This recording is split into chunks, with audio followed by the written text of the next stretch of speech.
So people are always very focused on the cost, the monetary cost of college. But what they forget to focus on is what is the spiritual cost of going to college? What a toll it's going to take on you and who you are as a Jew, as a Jewish boy, as a Jewish girl. What is going to be that cost? And that is something that we don't think about. What values will you pick up? Who will you meet? Who will you get to know? What are you going to do with those years? And those are critical years. The years of 18 to 22 are the most critical years in terms of shaping you and shaping your Jewish identity.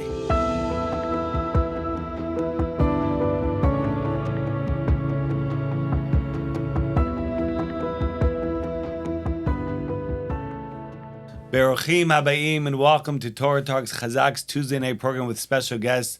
We have with us Rabbi Elazar Meisels, all the way from Lakewood, New Jersey. Baruch haba, welcome. Thank you, so nice to be here. Of course, thank you so much for joining us. And we're going to be speaking about the high cost of higher education. But before we do that, if we get a little bit of background about the rabbi and the great work you're involved with. So I was born in Cleveland, Ohio.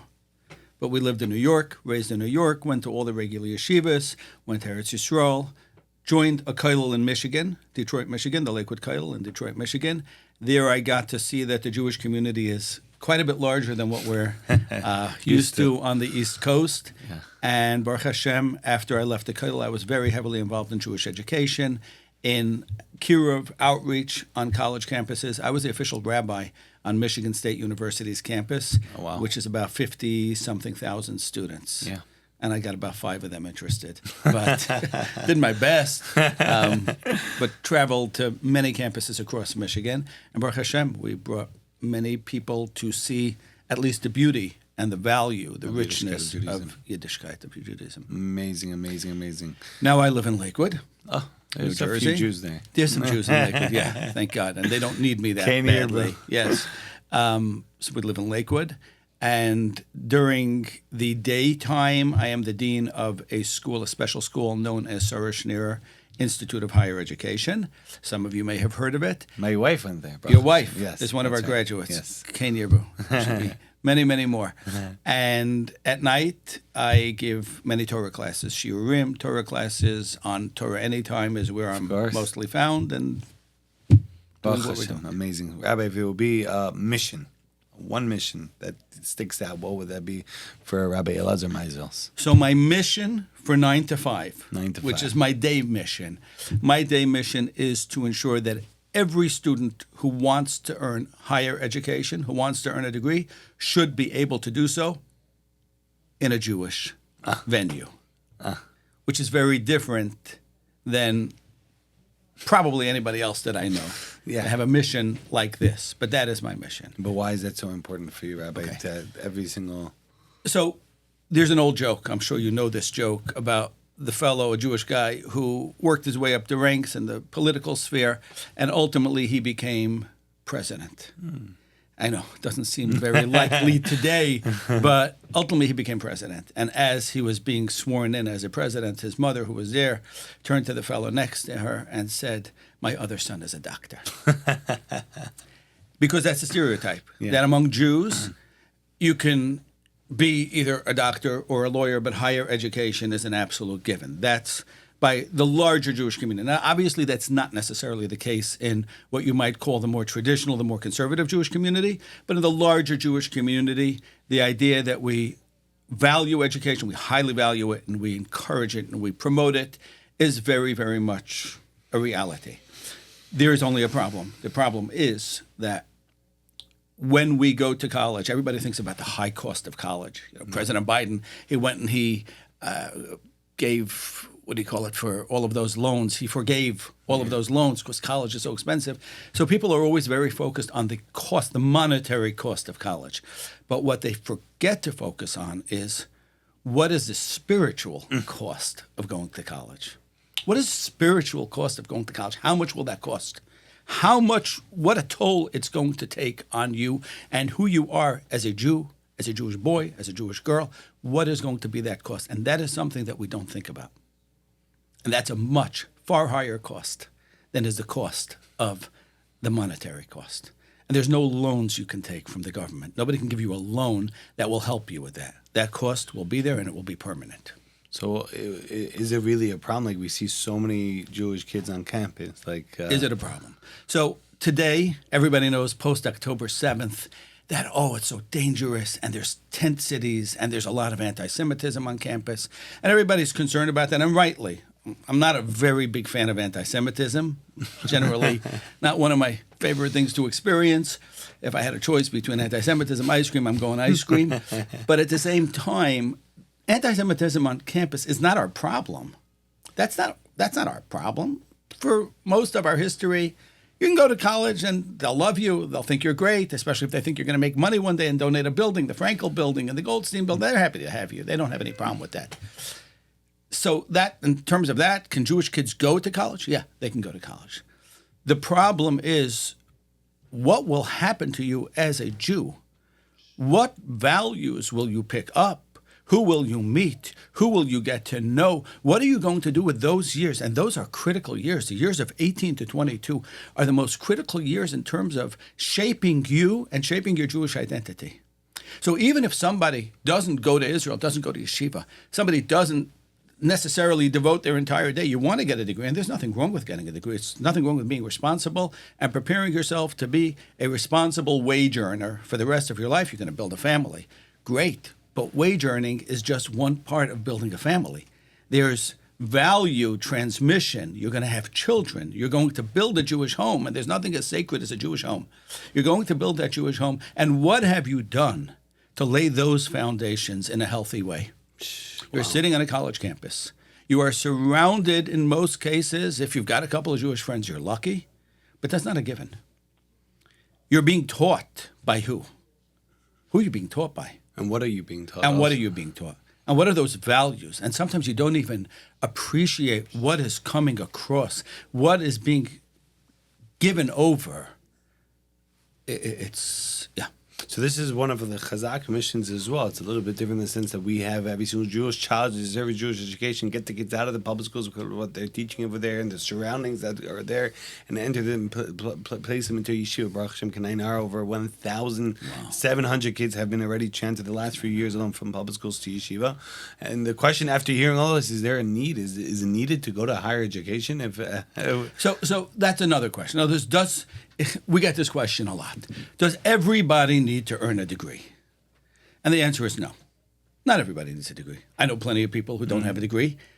And they're doing very well. Plenty of people are making lots of money. Yeah. I know people who are in real estate who can buy me, sell me 10 times over, and they wouldn't know what a degree looks like. They wouldn't know if it grows better in the sun or the shade.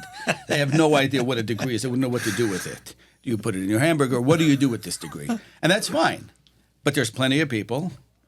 Would you go to a doctor who doesn't have a degree? I would hope not, right? Would you go to a lawyer who never went to law school? No. Would you go to an accountant who doesn't have a degree in accounting? I would think not. Sure. Yeah. So there are definitely professions in which somebody must have a degree. Proper training, which a degree is a way of affirming that that person received training that is universally recognized and acknowledged as this certifies that this individual is capable of practicing in this field. Okay, good. I have a saying that I like to say. I have a way of framing it where I say 10% of the population, the upper 10%, no matter what they do, they will make money. They will be successful. Yeah. Makes no difference if they're in plumbing.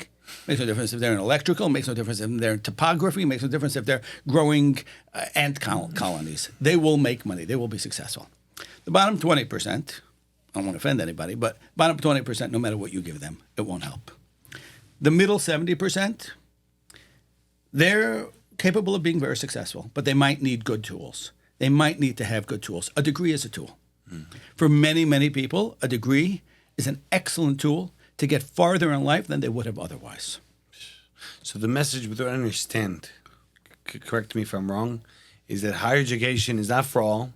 There are those that need it and could help them tremendously, but there's also a way of getting it.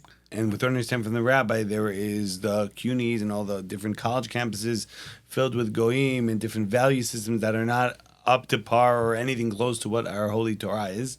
And the suggestion is to go to and find out about the Jewish college options. Right. So what you're really saying is, what am I doing? In other words, we've just identified the problem. We all know that for a Jewish student to go onto a secular college campus, there is going to be a cost. And it may be a cost that is too much to bear. So what can I offer you? Not a financial cost. Not a financial cost. Yeah, I'm not talking about money. There is a financial the financial cost is what it is, but we're not even going there. Let's put that. Everybody thinks about that. So let's talk about the spiritual cost. And the spiritual cost is great. It's very high. I know. And we've seen it. We've heard about it. I personally dealt with not tens, not hundreds. I personally dealt with thousands of students who went to non-Jewish campuses and took for themselves a non-Jewish spouse as a result.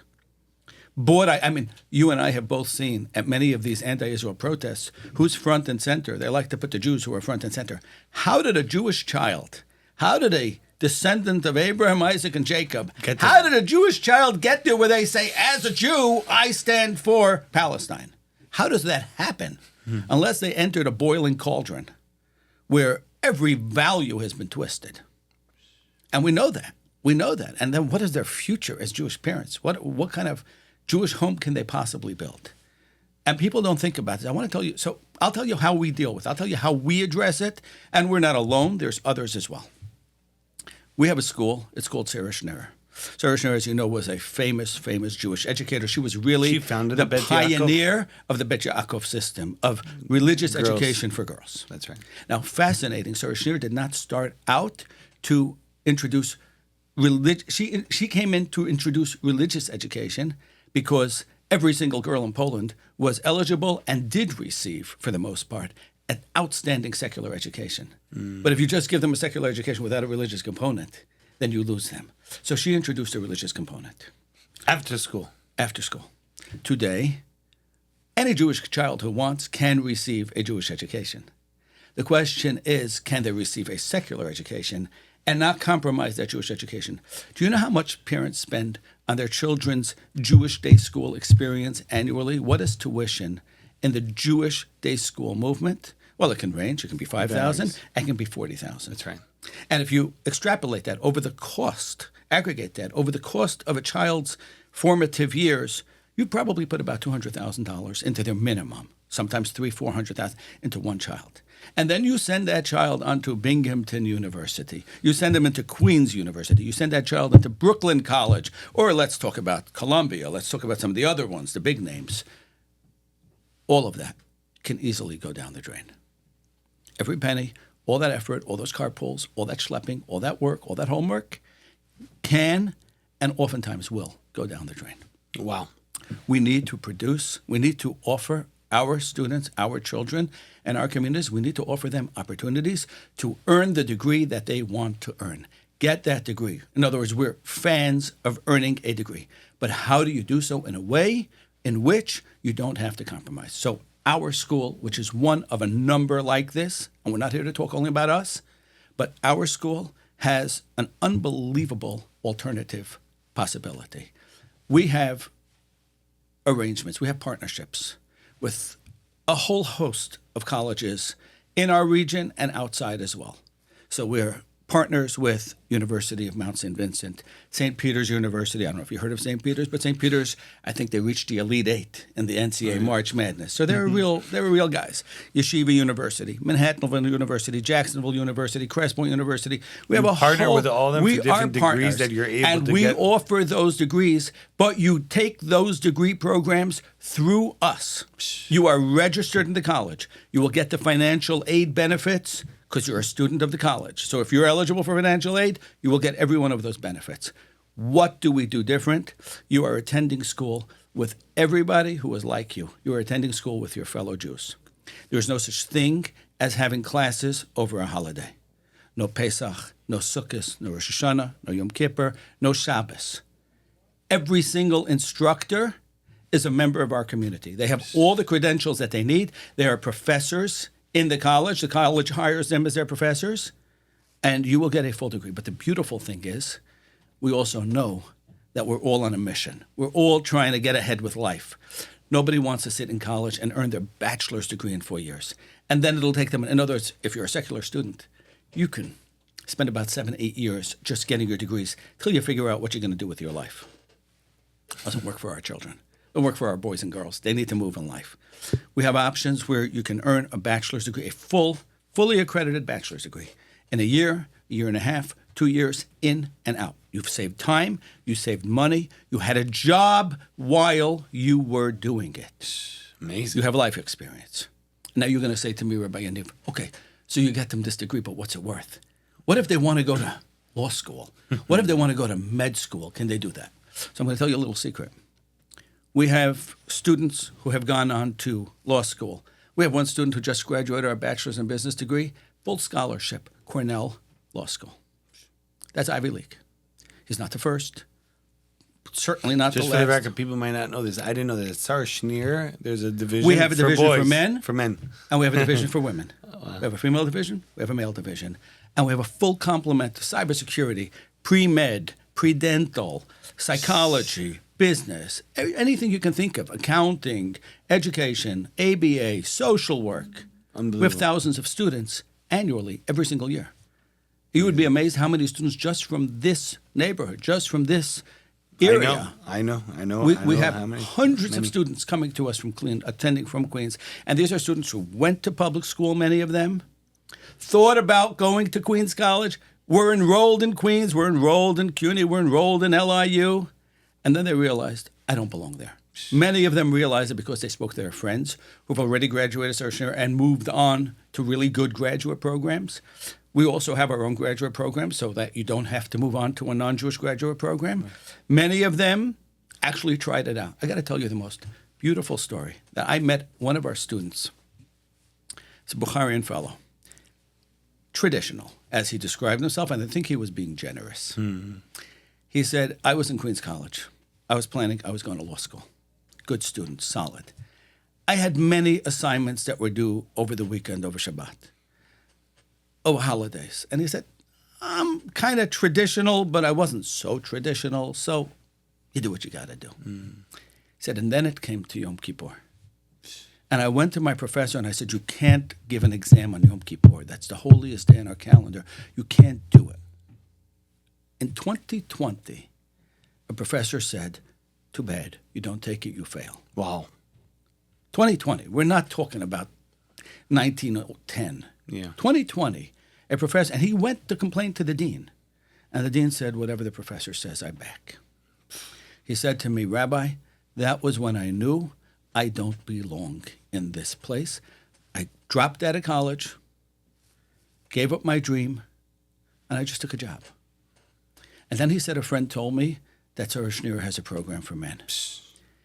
I graduated now, and I'm on my way to law school. And he said, not only that, now I keep Shabbat. Wow. Now I know what I need to do as a Jew. Wow. I feel like this message is not made public. I really wholeheartedly feel that way. Yeah. And this is an important message, and I think that this message has to go out to the world. It's got to be shouted from the rooftops. That's right. There is a spiritual cost of attending a non-Jewish college. We see it constantly. Every day. And now, post-October 7th, honestly, I am so grateful I could run to those protesters, hug them, and kiss them. Because they are waking Jews up to the fact that that's not our place. That's not what their goal is. But they are waking us up. And Rabbi Yaniv, every single day, our advisors, I kid you not, get emails, get phone calls. Hi, I'm in Brooklyn College. I'm transferring. Hi, I'm in LIU. Hi, I'm in Columbia. I'm transferring. We had a guy yesterday who said he gave up his acceptance at a very prestigious law school. I won't say the name for his privacy. He gave up his acceptance at a prestigious law school to join our MBA program. He said, I am done. I will not be sitting in that environment ever again. He said, I did it for 4 years. I am done. I don't belong there. And this was not a kid who was raised in a yeshiva environment. And he said, I don't belong there. Well, Rabbi Elazar Meisels with a powerful message. The high cost of higher education. It's the high cost of higher education. It's not financial, but spiritual. And we have a custom. I mean, Haggad Torah. But let me just say one thing before Sure. we go to that custom, because I think this is important for people to realize. We get this question all the time. If I do a program like yours, and by the way, we're not the only ones. I'm not here to. Rabbi mentioned it more than once. Yeah, I'm not here to pump my program, but call Sarah Schneer. We'll help you, and if we can, we'll tell you where to go. Yeah. We'll help you. We are here to help. I got a call. It was a couple of weeks ago. One of my admissions people called me up, and it was an Erev Shabbat. It was a Friday afternoon. Don't call me on Friday afternoon if it's not a crisis. And she said, Rabbi, I'm calling you, and it's not a crisis. I said, so why are you calling? She said, because I know this is going to make your entire weekend. You're going to be so besimcha. And I said, shoot, tell me what's going on. What do you got? She said, I just got 4 students, Jewish students, from Kingsborough College transferring into Sarah Schneer. I just processed those applications. I know that nothing will make you happier. I said, short of calling me on Shabbos itself, call me anytime. Call me day, call me night, call me collect with news like that. That means we just saved not 4 students. We saved 4 future Jewish families that are going to number in the hundreds. Your children and grandchildren. Children and grandchildren. You can't only think about yourself. It's as if you saved the entire world. And you can't think about yourself. Today you're 19 years old, you're single, you're not married, but Be'ezrat Hashem, 5 years from now, 10 years from now, you're going to have kids. And those children will be directly impacted by whatever decision you made in terms of where are you going to get your degree. Just to give people the chizuk and the inspiration about the kids and grandkids, the rabbi told me pre-recording a powerful story about, I don't remember who it was, about the grandchildren, great-grandchildren in the room. Who was it? It was my uncle. Your uncle. So I have 2 stories that just took place. Please. One of them is the story of my uncle, who passed away 1 year ago. He was in his late 90s. He was a refugee, came over from Germany after Kristallnacht, 1939. He was an orphan, didn't really have a yeshiva education, and he then went to public school. Somehow, instead of going to college, somebody directed him, guided him in the direction of yeshiva. He went to Telz Yeshiva in Cleveland. He spent many years there. He became an educator, became an assistant principal in the Hebrew Academy of Cleveland. He wrote 50 workbooks on Jewish subjects to help students, famous workbooks. He passed away in his late 90s a year ago. About a month ago, I walked into an event that they held. It was his first yard site. Right, the date of the anniversary of his death, and some of his children got together, not all, because there's many in Israel. Some of his children and some of his grandchildren. It was a room with hundreds of people, all of whom are Shomer Torah Mitzvah. Every single one. It's one person. Somebody got him out of college and got him to go to a yeshiva. Hundreds of people. Who knows if that would have been? Yeah, you always have to think not only about yourself, but you need to think about your children. You need to think about, there's a beautiful story. You must know this story, but I'm going to say it anyhow, about one of the very well-known rabbis. He was a rabbi in Yeshiva Torah Vodaas in Flatbush. This goes back to the 40s. And it was a very, very snowy. There was a blizzard. He couldn't make his way to Yeshiva. Forget about driving. You couldn't even walk. And he was elderly. And he pushed himself. And his wife said, why are you going? There's not going to be any boys here. He said, well, maybe there'll be a couple. She said, for a couple, you're going to go? He said, yeah, I'm going for a couple. He went. He gave the class. I mean, it took him an hour just to walk a few blocks. And he got in there. And there was 2 or 3 kids sitting there. And he spoke. And he gave a class with every ounce of energy he had. And somebody said, Rabbi, what are you screaming? There's 3 kids here. He says, there's no 3 boys. Each one of these is going to be the father of an entire mishpacha, an entire family that's going to come from him. I'm not talking to him. I'm talking to his grandkids. I'm not talking to 3. I'm talking to 300, which just wait a few years and they're going to be 300. Wow. So you have to think about yourself and say, I'm not me. I'm 100. I just need to get married, have a couple of kids, raise them like Jews. I'm 100. Can I afford the cost of what a secular college is going to do to me? Wow, very true. I'm a fairly busy guy. I live 2 hours away. And I came here today all the way because this message, every person needs to hear it. That's right, 100%. Every person has got to hear this idea. 100%. Rabbi Elazar Meisels, I'm getting the chills just hearing these stories, and it's 100% true. I thought you were going to say the story about the guy that went on a snowy day to go teach in the classroom. There's only 3-4 students. The principal said, why? You're coming all the way so hard. He's like, It's easier these 3. I have 11 at home. That's great. But all kidding aside, Rabbi Elazar Meisels, very, very powerful words. True, 100% true. Everyone listening should share this with family, friends, and neighbors. Let them know about the importance of a Jewish education in a Jewish setting. And we have the custom I was saying before. Can I interrupt Please. you one more time? I feel terrible, but Not a problem at all, Rabbi. Sadly, one of the things I do best is interrupting. But today, I think it's a very... We give you permission, Rabbi Today, isn't that Meisels. something disruptive? Isn't that like a big deal in the social media world when you're a disruptor in the business world? I'm going to be a disruptor, sorry. But I want to say something because I think it's relevant to hear. Sure. I don't know if you've heard about this. There's a new program here going on in Queens starting in the fall called Toledano. No. So there's a beautiful program that's being run by a fellow, Ari Hertz. And he made sort of a program, quasi-yeshiva. I know Ari, but Ari. I don't know about this program. So Ari is making a program. He told me it's called Toledano. And it's for boys who want to go to college. And instead of going to Queens College and instead of going to some of these local non-Jewish colleges, he is pushing them to come to places like Soroshnira, to go to some of our competitors, maybe to Torah, to some of the others. And Torah is based in Queens, by the way. Torah's in Queens as well. Rabbi Dr. Lander is from Queens. He's from Queens. So that's another option. Anybody who is thinking about college should be thinking about Torah, Soroshnira, and such types of programs. That's the new seminary. They're out there. And in the morning hours, you can sit and learn. He has a whole program with shiurim and learning and everything like that. And that's a beautiful option so that get your degree. Yeah, get your degree. But don't forget, I'm a Jewish boy. There's a seminary that does this. What's the name of the seminary that does this for the girls? There's the Baruch Hashem Krai, the number, Ken Yerbu. That's right. So now we need one for the boys, and Ari is pulling that amazing. into Torah place. V'Yadar, it's amazing, Baruch Hashem. I love the fact that there's things happening in Klal Yisrael, and there's always things happening, and we have to do more. So I was saying the custom is a final message, right? Oh, great. You never mentioned it. But very, very true and very, very 100%. The message is very clear, and we have to act on it. You know, there's I, which is information, which we all get. And there's inspiration, which I'm definitely, and I'm sure everyone watching or listening is getting as well. But the third part, a lot of people, the third I doesn't happen, unfortunately, which is implementation. So you have the information, inspiration, let's implement. Let's make sure that we do the right choices and go to the right places. So I'll give it over back to you, Rabbi Meisels. So I love that point, and I'm going to stay right there. Okay. I want to share with you a story. I love stories. A story that happened when I was studying in the Great Lakewood Yeshiva. BMG. 30-some years ago, right, BMG. And it was the night of the yahrzeit, the anniversary of the death of Rabbi Aaron Kotler. The founder. And I was sitting in the base medrash, listening to a talk by one of his students, and it was beautiful. And it was so inspirational. And he spoke for about an hour. And I didn't want him to finish. I just wanted him to say it because I knew there's so much beauty and so much depth, so much inspiration. And I need to take it. But I know the minute he stops, It's over. it's over. How am I going to hold on to this? I noticed something interesting.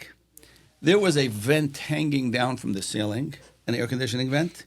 And since it was hot in the room, the air conditioning was blowing the entire time. And there was a little string. Somebody must have hung up a Purim decoration or something like that. When they ripped it down, there was a string hanging from the vent.